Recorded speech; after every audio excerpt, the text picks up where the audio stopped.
حکمت سماعت کرنے کی شادی ہے کیا؟ دو شیر کہ شہیدی کی محبت کا قرینہ سب سے اچھا ہے. محبت سے بولے سبحان اللہ. شہیدی کی محبت کا قرینہ سب سے اچھا ہے. سنا ہے میں نے مسجد نبوی کا زینہ سب سے اچھا ہے. شہیدی کی محبت کا قرینہ سب سے اچھا ہے. سنا ہے مسجد نبوی کا زینہ سب سے اچھا ہے. یہ آنکھ والا دیکھ کر بولے تو کیا ہے رب، یہ اندھا بھی بتا دے گا مدینہ سب سے اچھا ہے. یہ اندھا بھی بتا دے گا مدینہ سب سے اچھا ہے. اس لیے کہ خیر و برکت کا خزینہ دیکھ لینا، خیر و برکت کا خزینہ دیکھ لینا چاہیے. اپنے آقا کا مدینہ دیکھ لینا چاہیے. زندگی میں ایک نہ ایک بار میرے دوستو اپنے آقا کا مدینہ دیکھ لینا چاہیے. اپنے آقا کا مدینہ دیکھ لینا چاہیے. حضرات میں عرض کر رہا تھا کہ اللہ تعالیٰ نے انسان کو کیسی صورت میں پیدا کیا؟ احسن صورت، اچھی صورت میں پیدا کیا. کیسی صورت میں؟ اچھی صورت میں. کوئی بناوٹ نہیں. اللہ نے آپ کو اتنا سوار کے اتنا سجا کے بنایا ہے جس کا کوئی جواب نہیں. بہت خوبصورت ہے آپ، بہت حسین ہے آپ. آپ سے جیسا دنیا میں دوسرا کوئی مخلوق نہیں ہے. اتنے بہتر اللہ نے آپ کو بنایا. لیکن یہ ہماری کم نصیبی ہے کہ اس اچھی صورت کو ہم خراب کرتے ہیں. کبھی عامر خان کا نقل کر کے تو کبھی شاہ رخ اور سلمان خان کا نقل کر کے، کبھی بال کی کٹنگ کروا کے تو کبھی داڑھی کو مڑوا کر. اے میری قوم کے نوجوانوں، تمہارا آئیڈیل جس کو تم اپنا آئیڈیل بنا رہے ہو، جس کو تم اپنا نمونہ بنا رہے ہو اور جس کو تم فالو کر رہے ہو، یہ جہنمی لوگ ہیں. جب مریں گے تو جہنم میں جائیں گے. جہنم کا ایندھن کے لیے تیار ہے. تمہیں کامیابی چاہیے، ترقی چاہیے، تو تمہارے لیے کامیابی تمہیں عامر خان کو فالو کرنے میں نہیں ہے، سلمان کو فالو کرنے میں نہیں ہے، تم کو عامر کو فالو کرنے میں نہیں ہے، تمہیں روہت اور وراٹ کو فالو کرنے میں نہیں ہے. اگر تمہیں فالو کرنا ہے، تمہیں کسی کو اپنا نمونہ بنانا ہے، کسی کو آئیڈیل بنانا ہے، تو آمنہ کا لال ہے، وہ عبداللہ کا لخت جگر ہے، وہ دائی حلیمہ کے دل کا سکون ہے، وہ عبد المطلب کا معافارہ ہے، جن کو دنیا محمد الرسول اللہ کہتی ہے. اس کو تم فالو کرو، تمہاری دنیا بھی کامیاب ہو جائے گی، تمہاری آخرت بھی کامیاب. آج شادی کا معاملہ ہو یا ولیمہ کا معاملہ ہو، چاہے عقیقہ کا معاملہ ہو، کون سا ہمارا ایسا، چاہے وہ شادی کا موقع، ولیمہ کا، عقیقہ کا، جو اسلام کے مطابق ہو رہا ہو، شریعت کے مطابق ہو رہا ہو، دین کے مطابق ہو رہا ہو. ابھی یہ 1-2 گھنٹہ میراث شریف کی محفل چلی اور جیسے ہی ختم ہوگی ہم لوگ کھانا کھا کر جائیں گے. یہ پروگرام دوسرا رنگ اختیار کر لے گا. پھر رقص و سرور کی محفلیں سجائے گا. نہ باپ کو شرم ہے نہ بیٹے کو شرم ہے. کل تک باپ کے سامنے بیٹا کھڑا ہونا پسند نہیں کرتا تھا. کل تک بیٹیاں باپ کے سامنے کھڑی ہونا پسند نہیں کرتی. لیکن آج کا سماج کتنا بے شرم ہو گیا ہے. باپ بھی ہے، دادا بھی ہے، نانا بھی ہے، پورا سماج، پورا سوسائٹی موجود ہے. اس کے سامنے یہ 18 سال کا نوجوان پھڑکتا ہے، اپنے کمر کو لچکاتا ہے. کبھی شاہ رخ کا نقل کرتا ہے تو کبھی عامر کا نقل کرتا ہے. اور یہی وجہ ہے کہ آج پوری دنیا کے اندر جو تمہیں جانور بنا دیا گیا ہے، گائے اور بیل کی طرح تمہیں مارا جا رہا ہے، کاٹا جا رہا ہے. اس کی ایک وجہ یہ ہے کہ تم نے رسول اللہ کی سیرت سے دوری اختیار کی. پیغمبر اعظم صلی اللہ علیہ وسلم کی زندگی کو چھوڑ کر دوسروں کی زندگی کو تم نے اپنا آئیڈیل بنا لیا، اپنا نمونہ بنا لیا. یہ تو دنیا کا عذاب ہے. ابھی تو دنیا میں تمہیں عذاب دیا جا رہا ہے. کبھی اس کے ہاتھ مارا جا رہے ہو، کبھی اس کے ہاتھ مارے جا رہے ہو، کبھی اس کے ہاتھ مارے جاؤ گے. لیکن جب قبر میں پہنچو گے تو وہاں فرشتوں کے ہاتھ اس لیے اپنی زندگی کی خیر چاہتے ہو تو یہ 60-70 سال کی زندگی ہے، بہت لمبی زندگی نہیں ہے، اس کی کوئی حیثیت، کوئی وجود نہیں اس زندگی کا۔ آپ ذرا سوچیں، اپنے مائنڈ کو تھوڑا زور دیں اور سوچیں کہ یہ دنیا جو 60-70-80 سال تک محدود ہے آپ کے، اللہ نے اس دنیا کے اندر اتنی نعمتیں دی، اتنی نعمتیں کہ اگر آپ اس کو کیلکولیٹ کریں گے، گنیں گے، شمار کریں گے تو آپ کی زندگی تمام ہو جائے گی، آپ گن نہیں پائیں گے آپ۔ یہ بلکھاتی ہوئی ندیاں، یہ سمندر کے خوبصورت نظارے، یہ ستاروں کی انجمن، یہ چاند و سورج کے کمکمے، اور پھر دنیا کے اندر ایک سے بڑھ کر ایک رنگ برنگے پھول موجود ہیں، اتنی نعمتیں ہیں، سب کس کے لیے؟ سب تمہارے، سب کس کے لیے؟ میرے لیے۔ اور کتنے دنوں کے لیے؟ بہت لمبی عمر ملے گی تو 70 سے 80 بڑھ جائیں گے، 80 سے 90 چلے جائیں گے، 90 سے 100، اس سے زیادہ عمر نہیں مل سکتی۔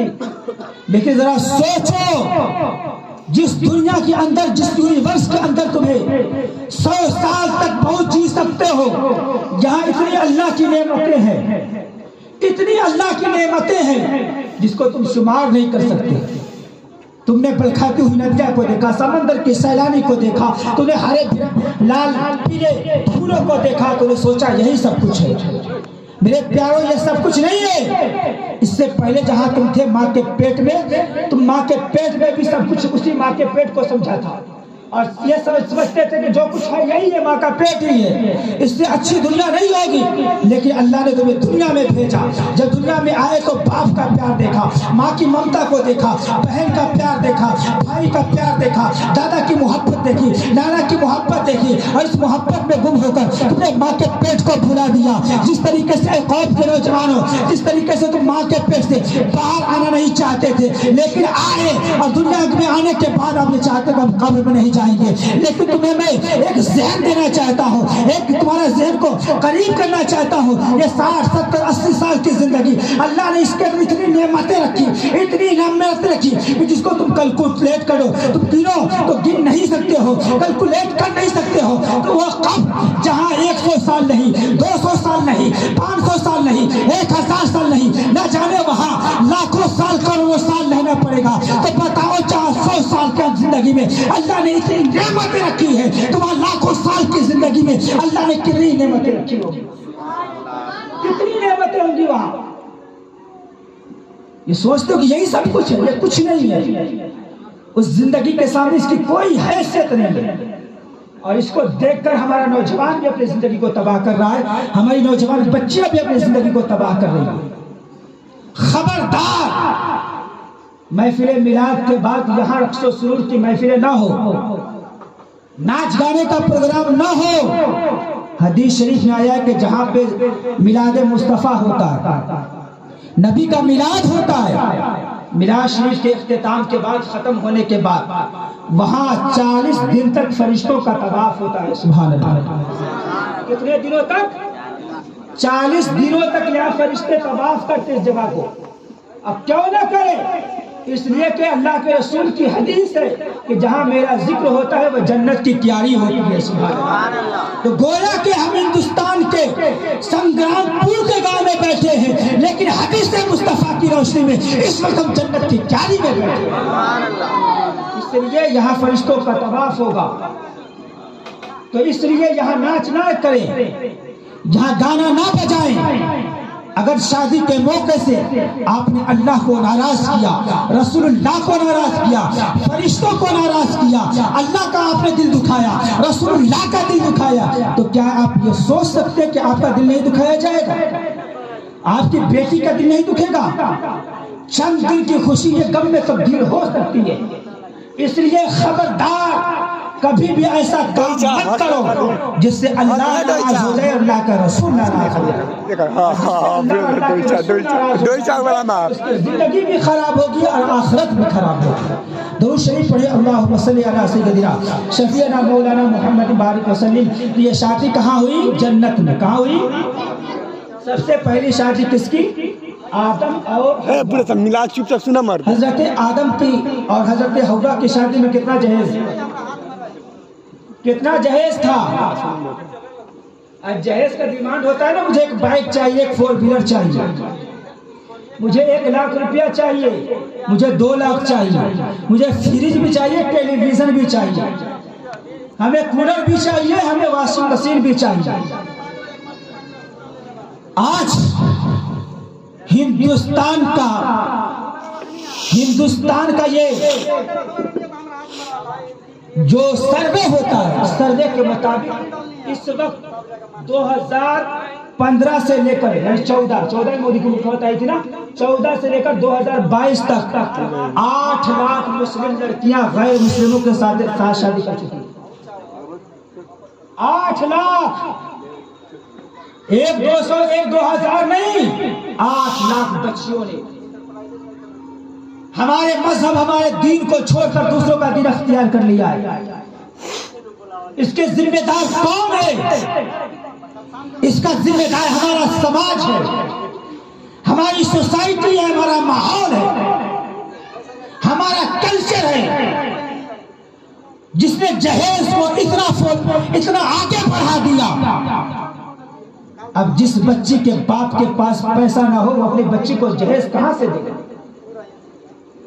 آج غریب کی بیٹیاں اپنے باپ کی غربت کا رونا رو رہی ہے کہ کوئی آئے گا میرا بھی ہاتھ لال ہوگا، لیکن اس قوم کو کیا ہو گیا ہے؟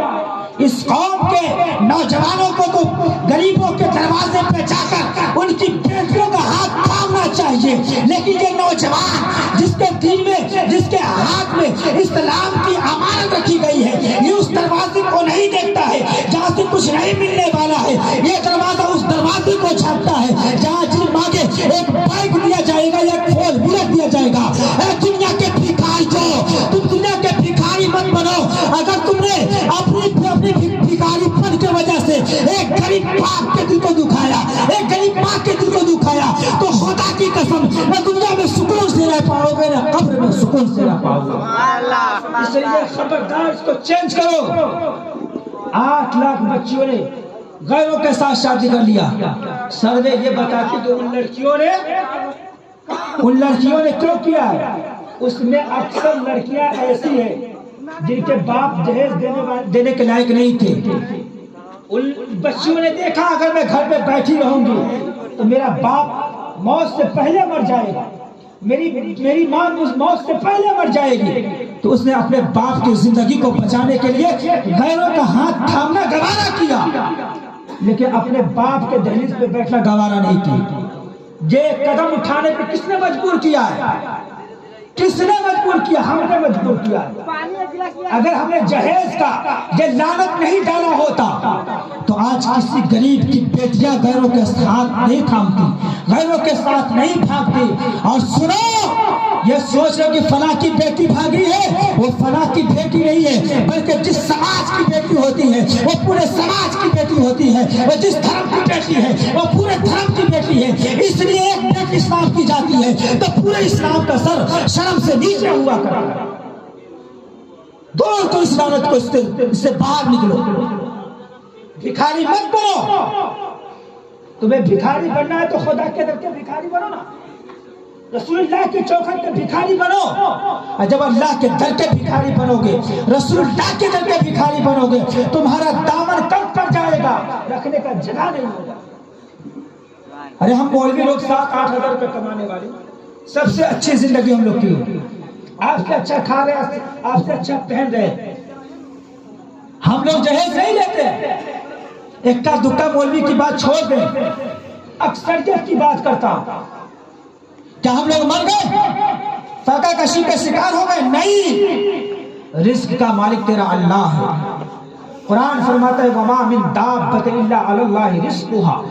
تو رزق کا ٹینشن کیوں لیتا ہے؟ جس رب نے تمہیں زندگی دی ہے وہ تیرے رزق کا انتظام کرے گا۔ وہ کرے گا، انتظام کہاں سے کرے گا؟ تم فکر کیوں کرتا ہے؟ تیرا جو کام ہے وہ کرتا رہا، اللہ رزق عطا فرماتا جائے۔ جہاں ہمیں سر جھکانا چاہیے، جہاں مانگنا چاہیے وہاں مانگتے نہیں ہیں، اور جہاں نہیں مانگنا چاہیے دل دکھا کر مانگتے، مجبور کر کے مانگتے۔ درود پاک پڑھیں اللہم صلی علی سیدنا شفیعنا مولانا۔ تو سب سے پہلے شادی کس کی ہوئی؟ آدم و حوا کی۔ کوئی جہیز تھا؟ کوئی پلنگ؟ کوئی واشنگ مشین، کوئی فریج، تو پھر کس سنت کو آپ ادا کر رہے ہیں؟ جہیز لے کر کس کی سنت ادا کر رہے ہیں آپ؟ وہ نبی کی، ولی کی، صحابی کی کسی کی سنت نہیں ہے، وہ شیطان کی سنت ہے۔ اور جو دینا چاہیے وہ دیتے نہیں ہیں۔ جب حضرت آدم کا حوا سے نکاح ہونے لگا تو نکاح کے بعد حضرت آدم سے اللہ نے کہا، حضرت آدم نے حضرت حوا کو چھونا چاہا، حضرت حوا کو ٹچ کرنا چاہا، کیونکہ حوا آدم کے لیے ہی بنی تھی۔ اللہ نے حکم دیا تھا جنت میں رہو، ایک زمانے تک حضرت آدم جنت میں تھے۔ حضرت آدم نے اللہ کی بارگاہ میں عرض کی، مولا تیری جنت میں سب کچھ ہے، کوئی ایسا نہیں جس سے آدم اپنی دل کی بات کہہ سکے، جس سے آدم اپنی دل کی بات کہہ سکے۔ تو اللہ نے حضرت آدم کی خواہش پر، تمنا پر ان کے بائیں پسلی کی ہڈی کو نکالا اور اسی سے آپ کی ماں حضرت حوا کو پیدا کیا۔ حضرت آدم کے لیے پیدا ہوئی، اور جب حضرت آدم نے ٹچ کرنا چاہا، چھونا چاہا، آواز آئی، خبردار آدم تم چھو نہیں سکتے۔ کہا مولا یہ بنی میرے لیے، میں تو نہیں چھو۔ آج تو حال یہ ہے کہ ابھی تو شادی نہیں ہوئی، منگنی ہوئی ہے، باپ بیٹی کو موبائل دے دیتا ہے، بیٹی اپنے ہونے والے پتی سے بات کر۔ کس نے یہ تمہیں دیا بتایا؟ کس نے یہ لیسن پڑھایا؟ کس نے یہ سبق پڑھایا؟ کس نے یہ سبجیکٹ پڑھایا؟ میں قوم کے لوگوں سے پوچھنا چاہتا ہوں، کس نے کہا اپنی بیٹیوں کو موبائل دو اپنے ہونے والے شوہر سے بات کرنے کے لیے؟ کس نے کہا کہ اپنے بیٹے کو موبائل دو اپنے ہونے والی وائف سے بات کرے؟ آدم کہتے ہوا بنی، آدم نے چھونا چاہا، ٹچ کرنا چاہا، اللہ نے منع کیا، آدم خبردار چھو نہیں سکتے۔ آدم نے کہا مولا میرے لیے بنی ہے، میں کیوں نہیں؟ تو اللہ نے فرمایا آدم ابھی تیرا نکاح نہیں ہے، آدم پہلے تو اس کا مہر ادا کر۔ اللہ نے کہا مہر ادا کرنے کے لیے۔ آج تو ہم 4 ویلر لے رہے ہیں، 2 لاکھ 5 لاکھ لے رہے ہیں، لیکن جب مہر کی بات ہے تو مولانا صاحب 21,786 10,786 بھیک دے رہے ہو کیا اس سے؟ جو لینا نہیں چاہیے تو 5 لاکھ مانگا، ڈیمانڈ کیا، 2 لاکھ 10 لاکھ کی فرمائش ہو گئی۔ مہر امپورٹنٹ ہے، ضروری ہے، بغیر مہر کے نکاح نہیں۔ اگر 5 لاکھ لیتے ہو تو کم سے کم 5,50,000 مہر ہو، حیثیت ہے تو 1 لاکھ کی حیثیت نہیں، 5 لاکھ کا ڈیمانڈ۔ باپ بیٹی کے باپ کو رونے پہ مجبور کیا، بیٹی کے ماں کو رونے پہ مجبور کیا، اس نے کھیت بیچ کر، دکان بیچ کر، اپنا زیور بیچ کر اپنی بیٹی کی شادی کی۔ بتاؤ جس ماں نے اتنے درد کے ساتھ اپنی بیٹی کا رشتہ کیا تمہارے ساتھ، جب اس ماں کے آنکھوں سے آنسو نکلے ہوں گے تو کیا اس ماں کے آنسو کیا رنگ نہیں رہے گا؟ یہی وجہ ہے کہ ہمارے قوم کے اندر ابھی شادی کے مہینے گزرتے نہیں ہیں، 15 دن نہیں گزرتے، کبھی کبھی تو ایسا دیکھا ہے کہ ابھی ہاتھ کی مہندی بھی چھوٹنے نہیں پاتی ہے کہ طلاق تک کا مسئلہ شروع ہو جاتا ہے۔ مولانا صاحب اس کے ساتھ ہمیں نہیں رہنا ہے، اس کے ساتھ ہمیں نہیں جینا ہے۔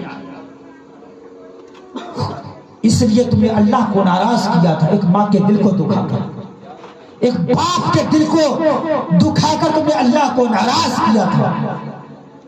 تو جس شادی میں تم اللہ اور اللہ کے رسول کو ناراض کر لو، کیا شادی کے بعد تم سکھ رہ سکتے ہو، خوش رہ سکتے ہو؟ اس لیے اس لعنت سے باہر نکلو، دہیز کو اپنے لاتوں سے مار کر باہر کرو، ورنہ آج تو دوسرے کی بیٹیاں جا رہی ہے نا، یہ لعنت یہاں تک پہنچے گا کہ آپ کے گھر میں سب کچھ ہوتے ہوئے آج کی بیٹیاں دوسرے کے ساتھ بھاگے گی۔ اس لیے کہ قرض ہے، یہ قرض کیا ہے؟ یہ قرض ہے۔ اگر کسی کی بیٹی کے ساتھ آج ہم نے برا کیا تو کل ہماری بیٹی کے ساتھ کیا جائے گا، اگر آج ہم نے کسی کے ماں کے ساتھ برا کیا تو کل میرے ماں کے ساتھ برا کیا جائے گا، آج ہم نے کسی بہن کے ساتھ برا کیا تو کل ہماری بہن کے ساتھ برا کیا جائے گا۔ اس لیے میرے نوجوان قوم کے نوجوان بیٹوں بھائی کو تم سے گزارش خاص کر کے ہے، نہ کسی بہن کی طرف بری نظر سے دیکھو، نہ کسی ماں کی طرف بری نظر سے دیکھو، نہ کسی بیٹی کی طرف نظر سے اٹھا کر دیکھو۔ اس لیے کل تم بھی کسی بیٹی کے باپ بننے والے ہو، تم بھی کسی بہن کے بھائی ہو، تم بھی کسی ماں کے بیٹے ہو۔ اگر تم نے کسی ماں کی طرف بری نظر دیکھا تو دوسرا کوئی تیری ماں کی طرف بری نظر سے دیکھے گا۔ اگر تم نے کسی کے بہن کی طرف بری نظر اٹھایا تو کل تیری بہن کی طرف بھی بری نظر اٹھے گی۔ آج تم نے کسی کی بیٹی کی طرف بری نظر اٹھا کر دیکھنے کی کوشش کی تو کل جب تم باپ بنے گا تیری بیٹی کی طرف بھی کوئی بری نظر اٹھانے والا ہو۔ یہ قرض ہے، قرض۔ اس لیے میری قوم اس برائی سے باہر نکلو۔ میں اپنے بہنوں سے بھی کہوں گا، تم کرشمہ کپور، روبینہ ٹنڈن اور نہ جانے کیا کیا ہے، اس کو اپنا ماڈل، اپنا آئیڈیل مت بناؤ۔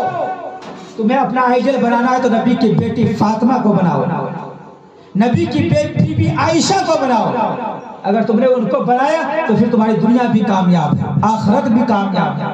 اگر تم نے فاطمہ، عائشہ، خدیجہ کو چھوڑ کر ان کمینی لڑکیوں کو اپنا تمہیں آئیڈیل ماڈل بنا لیا کہ ان کی زندگی تو تباہ ہے، تمہاری بھی زندگی تباہ ہو جائے گی۔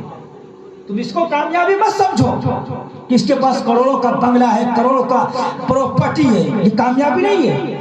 کامیابی یہ ہے کہ جو انسان ایمان کے ساتھ رہا اور ایمان کے ساتھ دنیا سے چلا گیا، وہ انسان کامیاب ہے۔ ورنہ جس کے پاس لاکھوں کروڑوں کا پراپرٹی ہو اور ایمان نہ ہو تو سب کا سب بیکار ہے۔ اس لیے اس کروڑ پتی کو بھی، وہ پراپرٹی والے کو بھی اسی کفن میں جانا ہے جس میں ہمیں اور آپ کو جانا ہے۔ اس لیے اس قبر کی فکر کرے، اس میدان محشر قیامت کی فکر کرے۔ اللہ تعالیٰ کی بارگاہ میں دعا ہے کہ پروردگار عالم ہم سب کو سننے سے زیادہ عمل کی توفیق عطا فرمائے۔ شادی کو آسان سے آسان کرو، مشکل مت بناؤ، جتنا ہو سکے آسان کرو۔ ایک چائے پہ، پانی کے پیالے پہ نکاح کرو تاکہ سب کی بیٹیاں خوش رہیں۔ جہیز دے کر ہم نے اتنا اس کو بوجھ بنا دیا ہے شادی کو کہ جب کسی کی بیٹی، غریب کی بیٹی جوان ہوتی ہے تو اس باپ کے آنکھوں میں آنسو کے علاوہ کچھ نہیں ہوتا۔ اللہ کے رسول نے فرمایا نکاح کو آسان کرو، آسان، جتنا ہو سکے آسان کرو۔ کھجور لے آؤ، اس پہ نکاح کرو، بتاشا لیا، اس پہ نکاح ہو جائے گا، کھورما لیا، اس پہ نکاح ہو جائے گا۔ کوئی ضرورت نہیں ہے یہ۔ ہاں اگر اللہ نے تمہیں دیا ہے تو شادی کے بعد، نکاح کے بعد خوشی میں ولیمے کا اہتمام کرو، یہ سنت ہے۔ اللہ اس کو ثواب عطا کرے۔ یہ جہیز، یہ بارات، یہ کھانے پینے کا فیشن، اس کی کوئی اہمیت نہیں ہے، کوئی ڈیمانڈ نہیں ہونی چاہیے۔ اس سے دور نکلو اور کوشش کرو کہ یہ جو شادیوں میں فضول خرچی ہوتا ہے اس سے بچا کر ہم دین کا کام کریں گے، مسجد کا کام کریں گے، مدرسے کا کام کریں گے، قبرستان کا کام کریں گے، اپنے سماج کا کام کریں گے۔ پیسہ بچاؤ، اس کو بچاؤ، اس لیے کہ پیسہ بچانا، کمانا بڑا، اگر کمال ہے تو بچانا اس سے بڑا کمال ہے۔ کمانا اگر کمال ہے تو بچانا اس سے بڑا کمال ہے۔ اس لیے وقت کا خیال رکھو۔ آج دیکھو دنیا کے اندر تمہارے ساتھ کیا کیا، تمہارے لیے کیا کیا دروازے کھولے جا رہے ہیں، کیسے کیسے تمہارے لیے وہ ایڈورٹائز بن رہے ہیں، کیسے کیسے میٹنگ ہو رہی ہے۔ اگر تم نے اسی طرح سے فضول لٹاتے رہے، اگر وہ دن آ گیا تو پھر کہاں سر چھپاؤ گے؟ کیسے اپنے قوم کے لیے ہاتھ کو آگے بڑھاؤ گے، کیسے اپنے پیر کو آگے بڑھاؤ گے؟ اس لیے فضول خرچی سے نکلو اور ان پیسوں کو بچا کر اپنے سماج، اپنے سوسائٹی، اپنے ماحول کو کریٹ کرنے کی کوشش کرو۔ اللہ تعالیٰ کی بارگاہ میں دعا ہے کہ پروردگار عالم ہم سب کو سننے سے زیادہ عمل کی توفیق عطا فرمائے، اس لیے کہ طریق مصطفیٰ کو چھوڑنا ہے وجہ بربادی، اسی سے قوم دنیا میں ہوئی ہے بے اختیار اپنی۔ جب تک ہم نبی کے سنت پہ تھے، صحابہ کے طریقے پہ تھے، دنیا ہمیں سلام کرتی تھی۔ جب نے ہم نے اسلاف، صحابہ، نبی کے طریقے کو چھوڑا، آج غیروں کے ساتھ ہمیں جھکنا پڑتا ہے۔ کون ایسا دل آیا ہے؟ ہم نے خود ایسا دل آنے پہ مجبور کیا ہے۔ اللہ تعالیٰ ہم کو سمجھ کی توفیق عطا فرمائے، اپنے ذہن کو بدلے، اپنے سوسائٹی کو بدلے، اپنے ماحول کی طرح بدلے، نکلے اس گندگی سے۔ یہ دنیا آپ کے لیے بہت تنگ ہوتی جا رہی ہے۔ شام و یمن سے لے کر بنگلہ دیش تک کہیں بھی آپ کو عزت سے نہیں دیکھا جا رہا ہے، عزت سے آپ نہیں جی پا رہے ہیں۔ عراق سے لے کر برما تک آپ کے ساتھ ظلم سانہ بسانہ کھڑا ہے کہ کب اسلام کو ختم کر دے، لیکن اسلام اس رب کا دیا ہوا دین ہے کہ کہ یہ لوگ چاہتے کہ پھونکوں سے بجھا دیں. ہم اگر نے اسلام پہ عمل نہیں کیا تو اللہ غیروں کو توفیق عطا کرے گا اور اس سے دین کا کام لے لے گا. یادوں اور چمار بساط سے کام لے لے گا. خواجہ غریب نواز کو دیکھو 90 لاکھ لوگوں کو کلمہ پڑھایا. کیا وہ لوگ مسلمان تھے؟ کوئی سنگھ تھے, کوئی ٹھاکر تھے, کوئی جادو تھے. اللہ نے ان سے کام لیا ہے. اگر ہم نے اسلام کے ساتھ کھلواڑ کیا تو اللہ ہمیں ذلیل کر دے گا, پھر ان کو اسلام کی دولت دے دے گا, ان سے دین کی کام لے لے گا. اس لیے اپنی خیر بناؤ. میری پہلی تقریر تھی, اس لیے میں نے وقت تھوڑا زیادہ لے لیا. اللہ تعالیٰ کی بارگاہ میں دعا ہے کہ پروردگارہ پھر ہمیں اور آپ کی ملاقات کرائے, پھر ہماری اور آپ کی گفتگو ہو. اللہ کی بارگاہ میں دعا ہے کہ مولا ہم سب کو اچھا عمل, سچا عمل کرنے کی توفیق عطا فرمائے. نماز پنجگانہ پڑھنے کی توفیق. نماز کی اہتمام کریں, کھڑے ہو جائیے. صلاۃ والسلام.